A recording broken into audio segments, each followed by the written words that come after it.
Now, in terms of taking new ideas with established properties, there was this movie, Ed Norton, Brad Pitt.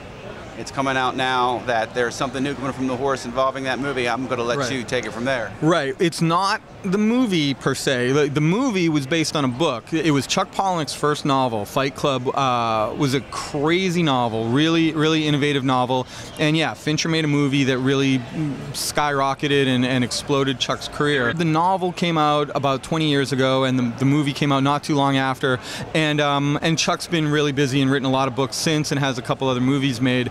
But the end of the Fight Club novel is slightly different from the end of the Fight Club movie. There's a couple differences, but the movie actually stayed really, really true to the novel.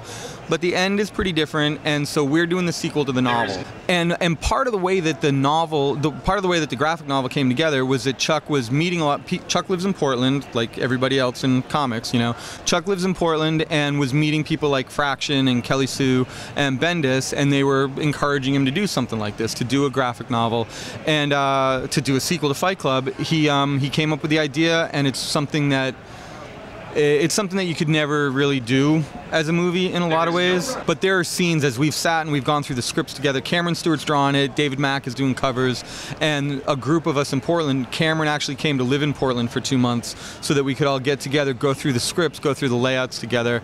And there's been a lot of brainstorming, and anybody who's read Chuck's books knows that he takes a lot of chances. He really pushes boundaries, and he's going for a fairly shocking experience. Chuck really tries to screw with your expectations about what a book can do, and so he's really trying to figure out how to do that with comics too. So we've all been brainstorming about, like, what can't you do in comics? Let's figure out a way to do it and make it part of Fight Club.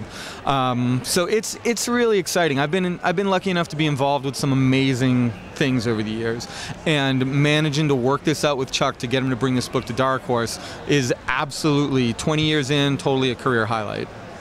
Talking about raising expectations, you're not just sticking with mainstream properties that some people may have saw in a movie. You're also bringing in new blood, from what I understand.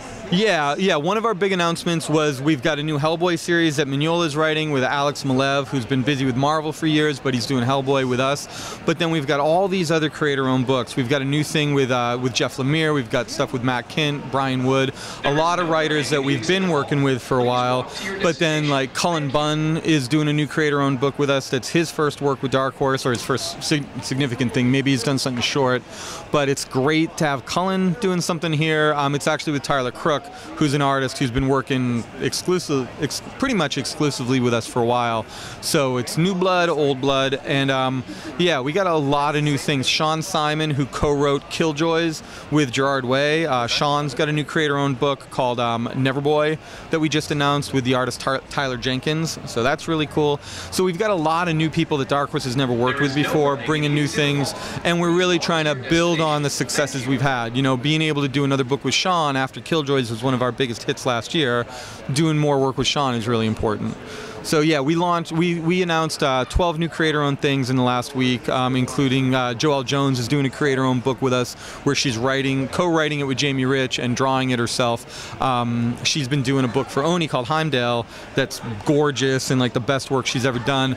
But Lady Killer, which is basically Betty Draper crossed with Hannibal, is going to be the coolest thing Joelle's ever been attached to. That's a full schedule, man.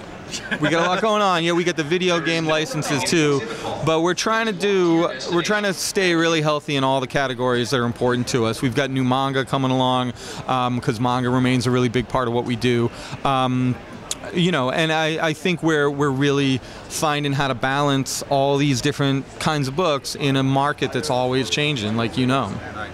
Well, good luck to you, sir. Right, thank you. Sounds like you got your work cut out for you, right? Sure, cut out for us. Yep. Folks, Scott Allie from Dark Horse Comics. Keep the faith and keep reading comics.